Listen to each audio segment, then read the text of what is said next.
Assalamualaikum warahmatullahi wabarakatuh. Waalaikumsalam warahmatullahi wabarakatuh. Halo Sobat Warta Kota, jumpa lagi dalam program wawancara khusus Warta Kota.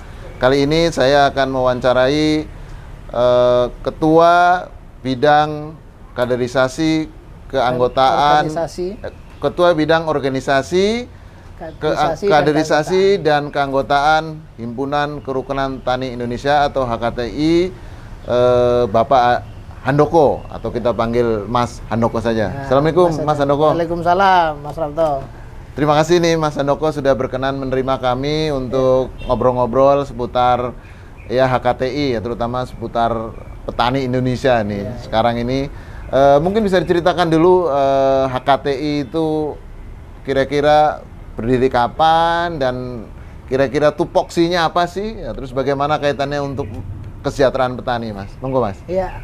Terima kasih Mas Rabto sudah memberi saya kesempatan bercerita ini.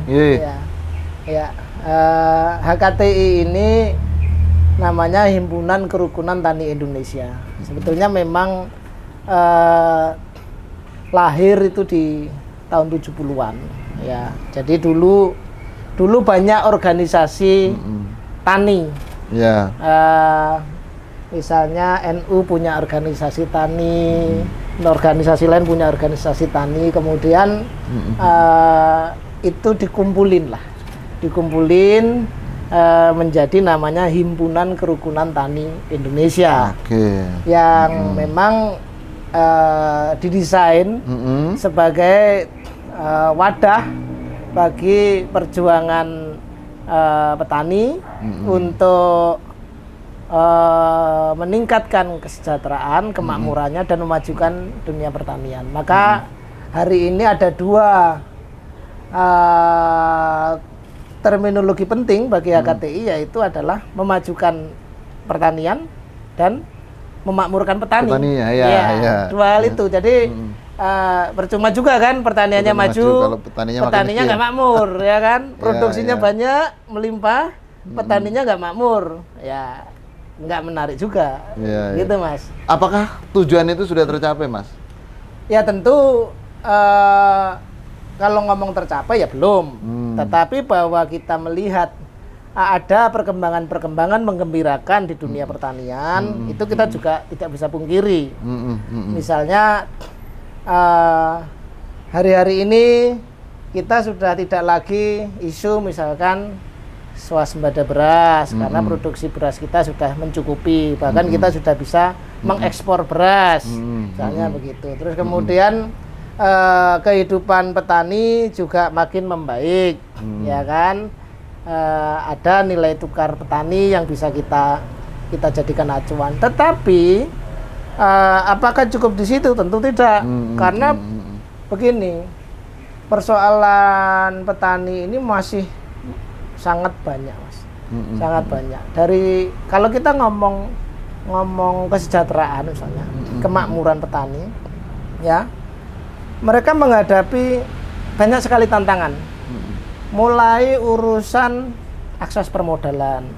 Ya kan, misalnya pemerintah memang punya KUR misalkan yang dialokasikan untuk pertanian. Tetapi untuk kemudian ini bisa dimanfaatkan betul oleh petani, ada kendala-kendala, ada tantangan-tantangan, ya kan? Ini yang harus dijawab juga oleh pemerintah bersama HKTI, karena HKTI ini juga merupakan strategic partner ya bagi pemerintah, ya kan? Kita masih melihat ada gap, lokurnya banyak, tetapi kenapa petani masih terperangkap misalkan sama dana-dana modal yang bunganya tinggi, rentenir lah, ya kan? Ada persoalan-persoalan kayak persoalan sosial di bawah, misalnya kalau Mas Prapto ini misalnya yang punya uang, yang punya kemampuan finansial lebih, saya petaninya misalnya, saya ngambil uang gampang, nggak butuh proses macam-macam misalnya. Kalau KUR ada prosedur, ada mekanisme, hal semacam itu juga masih jadi tantangan, sehingga penyerapan juga masih jadi problem, sehingga kita masih bisa melihat banyak sekali petani yang belum mendapatkan manfaat dari penyediaan kur misalnya. Atau lagi misalkan tantangan lain di sisi pemanfaatan teknologi. Misalnya kita kan harus bertani dengan teknologi, ya kan? Ya. Cara harus kita update terus, metode harus kita update terus. Banyak hal yang berpengaruh dalam dunia pertanian, misalnya pengetahuan tentang iklim, ya kan? Dulu mungkin climate ini tertib, ya kan? Climate dulu kan tertib. Jadi bapak saya yang dulu nanam padi di kampung, kalau bulan November misalnya ini pasti hasil panennya bagus, kira-kira begitu. Ternyata climate kan berubah. Iklim berubah. Ini kan harus diikuti. Jadi petani harus lebih scientific, ya kan? Harus lebih punya pendekatan terhadap teknologi. Itu mau tidak mau harus dibangun, Mas. Itu beberapa hal. Mas, dulu kan di era dulu kan kebijakan pemerintah terkait pertanian itu jelas, misalnya subsidi pupuk. Ya itu tadi mungkin bantuan untuk alat-alat pertanian segala macam. Kalau sekarang kan subsidi kan malah justru dikurangi gitu, Mas. Nah itu apa karena petaninya sudah makin sejahtera nggak butuh subsidi, atau itu menunjukkan keberpihakan kebijakan pemerintah itu kepada petani yang berkurang? Ya ada beberapa diskusi soal pupuk ya. Memang dari kompleksitasnya begini. Ada sekian jumlah yang harus kalau mau disubsidi nih ya. Kita butuh sekian. Tapi ternyata kemudian penganggaran nggak nyampe. Akhirnya yang disubsidi cuma sekian. Ya kan, satu itu. Kedua, mekanisme distribusi. Ya kan, mekanisme distribusi. Namanya produk, satu komoditas. Kemudian track masuk ke pasarnya berbeda. Ya kan, ada yang subsidi, ada yang tidak. Kan potensi memunculkan penyelundupan. Ada smuggling nanti. Iya kan? Jadi kompleksitasnya tinggi, termasuk misalnya kita dalam beberapa pandangan kan subsidi ini tidak mendorong competitiveness dari produsen pupuk misalnya, sehingga produsen pupuk yang selama ini mendapatkan dana subsidi ya sudah tenang-tenang saja misalnya gitu kan, toh jualan tetap oke, dana tetap masuk ini misalnya.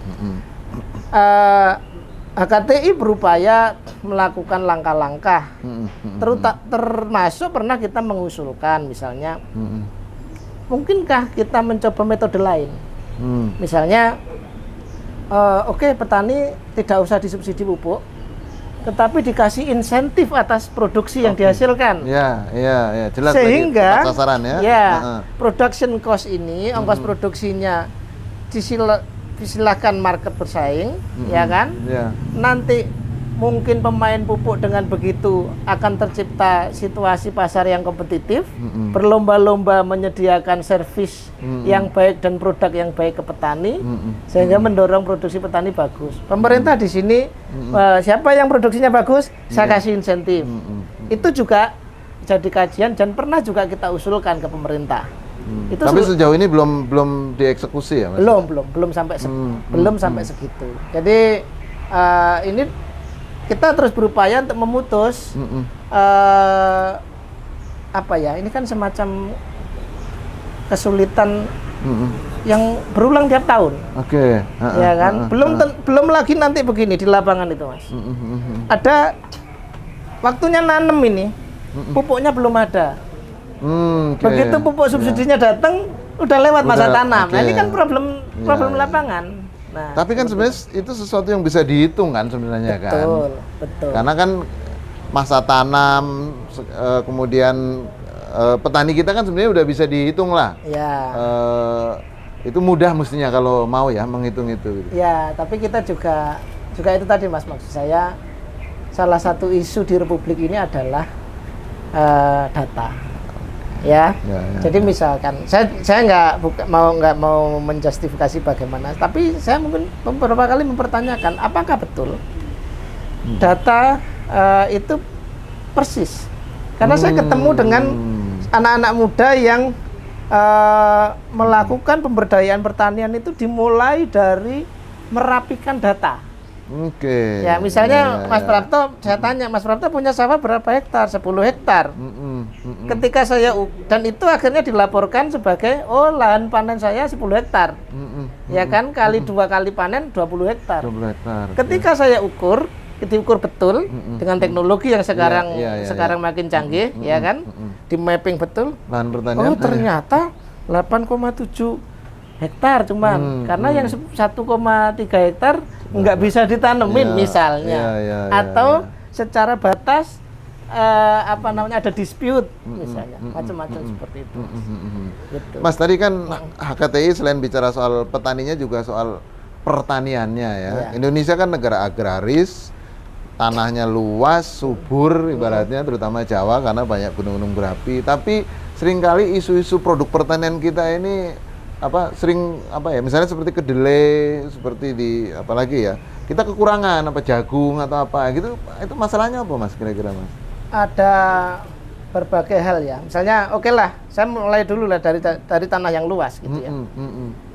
Tanah yang luas belum tentu kita bisa bikin pertanian, Mas. Butuh infrastruktur. Saya kemarin ke Sumba menemani Ketua Umum HKTI, Pak Muldoko, yang sekaligus Kepala Staf Presiden. Saya lihat di sana lahan cukup luas di Sumba. Nah, ada daerah-daerah baru yang baru bisa dimanfaatkan sebagai lahan pertanian ketika jalan Pantura di Sumba itu mulai dibangun. Ya, artinya akses. Karena akses ke situ untuk kemudian mengangkut hasil produksi. Sebelum ada jalan itu, ya nggak bisa Pak dimanfaatkan. Siapa mau nanam di situ? Siapa mau ngangkut hasil produksi? Ya kan, infrastruktur mulai jalan, kemudian irigasi, ya kan. Saya juga menemukan di beberapa daerah misalkan, ya mungkin karena belum tuntas ya. Bendungan ada, irigasi primer sekunder ada. Irigasi tersiernya belum ada. Terus gimana? Sampai ke lahan pertanian. Akhirnya kan belum bisa dimanfaatkan. Itu satu kalau ngomong lahan. Artinya kita nggak bisa membayangkan begitu ada lahan, oh ini kita langsung bisa bertani. Nggak bisa. Karena butuh infrastruktur. Ya maksud saya itu kan isu itu kan sebenarnya dengan kondisi Indonesia nih, yang apalagi misalnya HKTI juga udah 50 tahun ya, Indonesia juga udah 70-an tahun gitu kan. Mestinya kan kalau isu penting kan ketahanan pangan, ketahanan energi. Artinya terkait dengan ketahanan pangan itu kan prioritas mestinya. Betul. Makanya kita juga terlibat juga dalam misalnya proyek pemerintah di food estate untuk membangun ketahanan itu. Tapi memang Bos, kadang-kadang kita juga tidak bisa bicara ansih Indonesia karena ada relasi-relasi ke luar negeri misalnya. Sebagai contoh misalnya, ini lagi ramai kedelai. Ya kan? Saya mungkin agak bercerita sedikit kenapa kedelai jadi begini. Dulu ketika Bulog Badan Urusan Logistik itu merupakan badan buffer penyangga ketahanan pangan kita. Gejolak harga kedelai tidak terjadi. Jarang ya kan? Tapi ketika kemudian kita mengalami krisis ekonomi 97-98, IMF masuk kan? Kemudian Bulog dipaksa menjadi korporasi, fungsi bufferingnya tidak ada. Dan kedelai itu dilepas ke market. Begitu dilepas ke market, ya kan? Kedelai kita ternyata waktu itu lebih mahal dari kedelai impor. Ya kan? Kalau sudah main di pasar bebas seperti ini, ya nggak bisa dong. Gitu. Nah, terus lama-lama berkurang ini porsi kedelai lokal kita karena kalah harga. Meskipun sekarang kedelai impor ini mahal. Kedelai impor sekarang mahal. Makanya kemarin kita nggak punya tempe itu. Mogok itu kawan-kawan pengrajin tempe tahu. Tetapi sekarang dengan harga kedelai yang 11.300, 11.000 berapa ini, sebetulnya peluang bagi petani-petani kita Karena dengan harga, kalau saya hitung-hitung ekspektasi petani kedelai sekarang mungkin di angka 8.500 di 9.000 sudah oke. Nah, itu bisa masuk lagi. Nah, sekarang tinggal kita antisipasi bagaimana sih membaca tren seperti ini, karena petani juga nggak bisa, Bos. Kondisi petani kita belum pada level yang bisa membaca tren seperti itu. Harus kita ayo sekarang, makanya Pak SIL Menteri Pertanian sekarang nggak lagi tanam kedelai misalnya gitu. Jangan-jangan nanti petani tanam produksinya melimpah, harganya turun. Ya, itulah tantangannya. Makanya fungsi Bulog itu tadi artinya bisa dikembalikan ke sebelumnya. Termasuk menstabilkan harga pasar misalnya gitu. Yang kemudian yang perlu kalau urusan kedelai ini adalah pemerintah perlu membangun sebuah tata niaga. Ya kan, tidak lagi marketnya lepas bebas, Bos. Oke. Sehingga pemerintah bisa mengendalikan. Contohnya misalnya gini, Mas Prapto kalau mau impor bawang putih ya, sampean harus ke Kementan dulu, minta rekomendasi izin impor apa RPIH, ya kan, kemudian rencana impor produk hortikultura RIPH, kemudian dibawa ke Kemendak untuk minta izin impor. Ya kan, ini ada tata niaga yang kemudian kita bisa kendalikan. Ya, artinya pasar udah penuh atau belum yang bisa dikontrol ya. Nah, kedelai belum ada tata niaga yang ngatur itu. Karena dianggap ya terbuka aja ya. Ya, dan masalahnya kan begini. Kedelai ini kan punya bursa. Produsen kedelai terbesar gitu yang kita impor itu kan dari Brasil, Argentina, US, sama Kanada. Ada bursa. Yang di sana namanya bursa, harga kan begini. Ya kan? Ketika harga berubah-ubah, ya di sini jualnya juga ngikutin itu kan, ngikutin indeks kan, seperti harga minyak apa ngikutin indeks. Masalahnya adalah belum ada yang membuffer gimana supaya lonjakan fluktuasi harga di bursa ini tidak kemudian menjadi fluktuasi di harga di level pengrajin tempe. Iya kan? Perlu dicari ini solusinya. Karena kalau yang terjadi itu ya pengrajin tempe hari ini ke pasar beli kedelai, diolah untuk jadi tempe, kemudian dijual, habis besok lagi belanja kedelai harganya naik.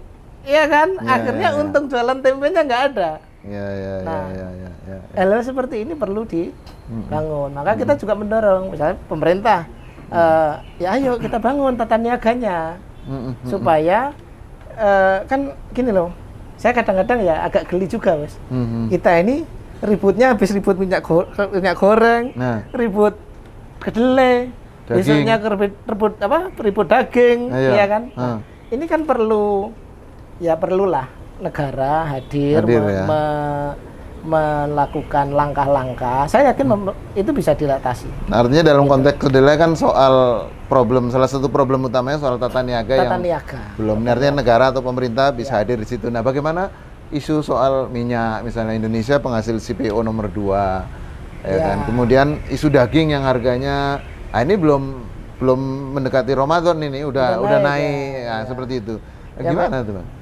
Kalau minyak goreng ini sebetulnya kan paling besar konsumsi minyak sayur kita, vegetables oil kita ini kan sawit. Karena murah, ya kan, dan tidak bisa dilawan oleh minyak lainnya, misalnya minyak jagung, minyak kelapa, atau apalagi sunflower gitu, minyak bunga matahari. Nah, kemarin memang ada gejolak ketika permintaan itu tinggi. Sementara info dari kawan-kawan yang saya ngobrol dengan teman-teman GAPKI, usaha kelapa sawit, produksinya nggak terlalu banyak. Itu harganya naik. Tidak terlalu banyak itu artinya turun dari biasa. Turun, produksinya naik. Nah, kemudian sawit ini kan, kalau kita ngomong sawit untuk minyak goreng, itu bukan mayoritas, Bos. Tidak mayoritas sawit itu jadi minyak goreng. Produksi turunannya banyak. Salah satu misalnya yang gede untuk energi, untuk biodiesel. Ya kan? Nah, ini akhirnya memang harus kita akui terjadilah konflik antara pangan sama energi. Ya. Mau, Iya kan? mau mendahulukan ketahanan energi atau mendahulukan ketahanan pangan. Ya, sama-sama penting, Bos. Apa itu juga karena nggak ada tata niaganya? Kalau ada tata niaga yang jelas kan bisa diatur ada. dong. Kalau di sawit kan begini. Setiap ekspor CPO dan turunannya itu kan ada pajak ekspor yang kemudian dikelola oleh namanya BPDPKS, Badan Pengelola Dana Kelapa Sawit, ya kan. Nah, itu memang dengan harga yang tinggi, akhirnya BPDPKS dapat duitnya banyak, ya kan. Ini yang kemudian mungkin bisa ini dimanfaatkan untuk melakukan intervensi ke pasar minyak goreng, sehingga sebenarnya bisa, Bos, dan itu dilakukan ya, bahwa eksekusinya belum terlalu cepat seperti yang kita harapkan, ya mungkin ada persoalan-persoalan di lapangan karena kita tidak terbiasa misalkan mensubsidi minyak goreng, kali ini harus mencoba mengalihkan atau mengalokasikan dana ini ke market, ya kan. Tentu butuh waktu, ya kita berharap cepat segera bisa teratasi gitu. Nah, terkait dengan harga daging yang cenderung naik terus, bahkan harga daging di Indonesia bisa lebih mahal dibandingkan negara-negara lain di sekitar kita. Nih HKTI melihatnya apa problemnya nih kira-kira, Mas? Ya gini, ini juga kadang saya dengerin keluhan kawan-kawan peternak ya.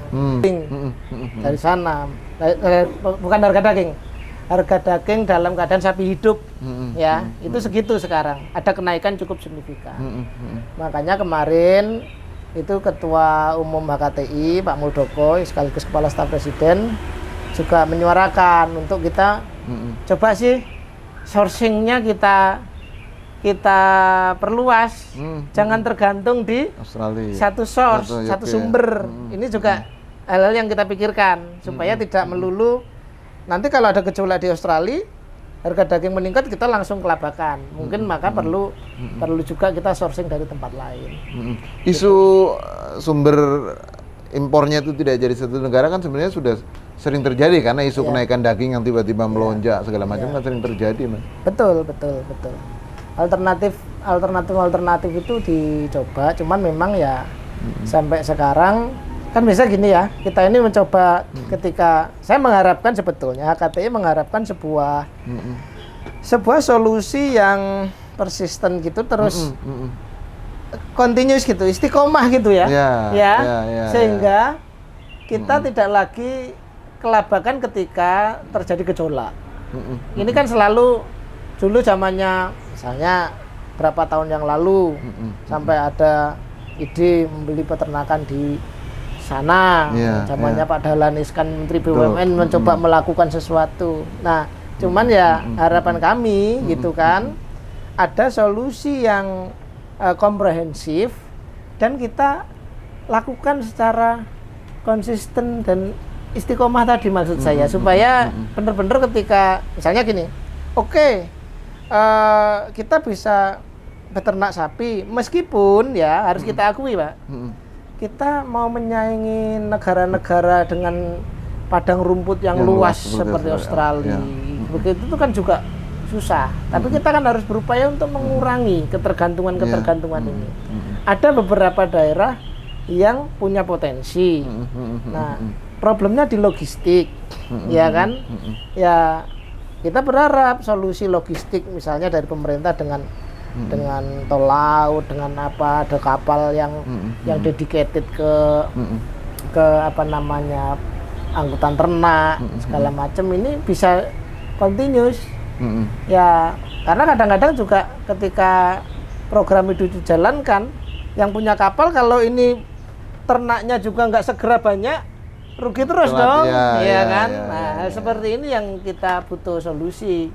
Mungkin HKTI juga mengelola, artinya menggerakkan anggotanya supaya masalah peternakan. Kalau di kita kan peternakan ini orang per orang lah, individu. Kalau di negara lain kan sudah jadi industri, jadi dikelola kapan dia potong, kapan dia katakanlah rawat, udah jelas kan. Kalau kita kan kalau sapinya banyak tapi petani tidak mau menjual, ya nggak bisa dipaksa kan, ibaratnya begitu. Kalau industri kan jelas kan. Makanya saya juga kenapa tadi mendorong hal-hal yang lebih saintifik, lebih bersifat korporasi, ya kan. Ini termasuk di peternakan, Bos. Karena sapi itu sapi itu ada umur-umur tertentu di mana dia cepat gemuk. Iya, iya kan?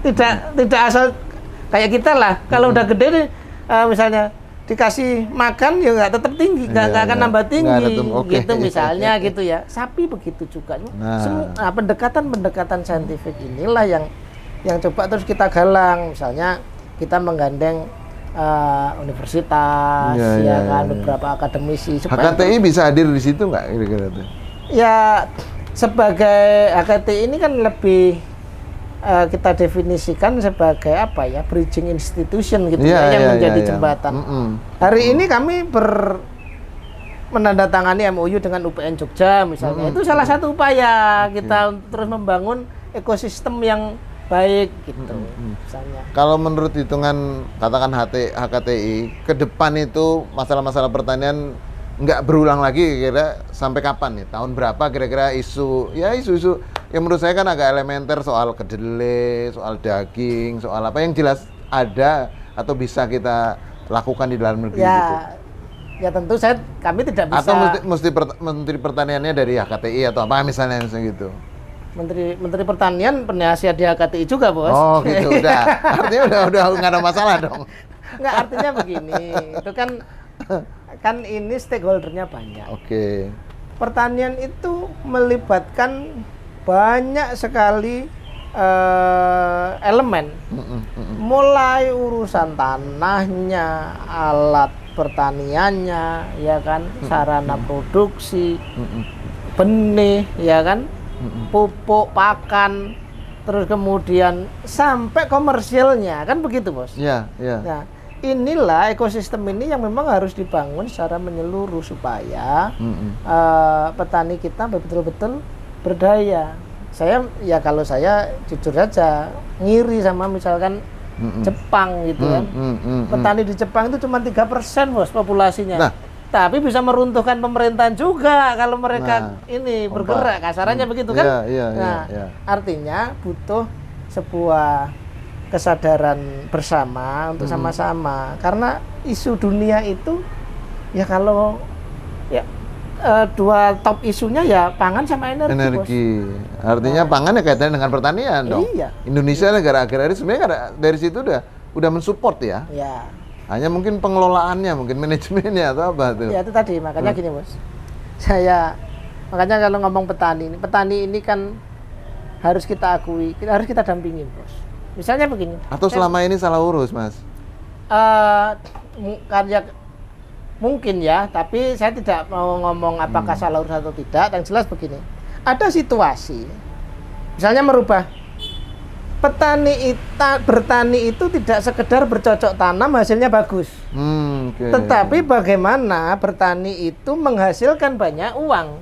Iya kan? Kan itu. Iya. Sehingga sejahtera lah kira-kira gitu. Nah, kondisinya di lapangan, saya masih banyak menemukan petani ketika ditanya berapa ongkos produksi, nggak tahu. Nggak tahu. Iya kan? Dia bekerja, pupuknya habis sekian, itu nggak tahu. Terus kemudian dijual harganya segini. Nutup habis berproduksi. Nutup nggak tahu. Apalagi kita ngomong bagaimana meningkatkan posisi tawar terhadap pasar misalnya. Ya kan, harus kita akui situasinya seperti itu. Makanya ya saya sebagai anak kampung yang hidup di daerah pertanian memang juga merasa terchallenge. Artinya perlu ada edukasi juga ya kepada petani-petani. Perlu pendampingan, sangat perlu. Nah ini makanya artinya kalaupun kita lihat sekarang banyak upaya-upaya itu, tapi kami melihat upaya itu belum cukup. Perlu lebih banyak orang dan lebih banyak upaya lagi untuk berapa? 5 tahun lagi, 10 tahun lagi petani Indonesia bisa lebih dalam tanda petik cerdas ya, bisa ngitung biaya produksi, bisa ngitung cost akhirnya sehingga marginnya bisa ketahuan. Ada problem, Bos. Begini. Kemarin, meskipun sekarang mulai berubah ya, ada periode di mana anak-anak muda yang terpelajar, ya kan, tidak menjadi petani. Oke. tidak balik ke kampung, tidak menjadi petani, ya kan? Nah, ini yang kemudian menjadi tantangan sumber daya manusia kita di sektor pertanian. Makanya salah satu juga yang kita galakkan sekarang, misalnya kita punya ini organisasi sayap ini namanya Pemuda Tani misalnya. Kita dorong terus untuk melakukan awareness campaign, empowering gitu ya segala macam di level anak-anak muda. Bertani bagi anak muda itu keren loh maksudnya keren, gitu kan. Ya artinya sekarang Bos, sekarang kan kita kalau yang kita jago, petaninya jago, bisa milih komoditas yang ditanam, ya kan. Sekarang terbuka bagaimana mengakses pasar, ya kan. Nah ini kan anak-anak muda yang bisa. Artinya petani juga harus mulai masuk dunia digital juga Iya. Pergerakan pasar kan harus dipantau terus. Kalau bisa kemudian didekati dengan sehingga rantai pasok ini juga makin efektif, makin berpihak pada. Dan itu perlu anak-anak muda yang tingkat pendidikannya lebih baik masuk di dunia pertanian. Nah, kalau yang tua-tua kan udah bingung Bos sama ya dunia digital aja bingung gitu kan. Gitu. Oke, terima kasih Mas Handoko bincang-bincang kita tentang pertanian Indonesia dan pertanian masa depan yang perlu banyak keterlibatan anak-anak muda, anak-anak milenial, generasi Z. Petani itu keren. Demikian program wawancara khusus Warta Kota dengan Ketua Himpunan Kerukunan Tani Indonesia, Mas Handoko. Sampai jumpa dalam program selanjutnya. Jangan lupa like, share, and comment, dan nyalakan loncengnya. Terima kasih. Assalamualaikum warahmatullahi wabarakatuh. Selamat siang.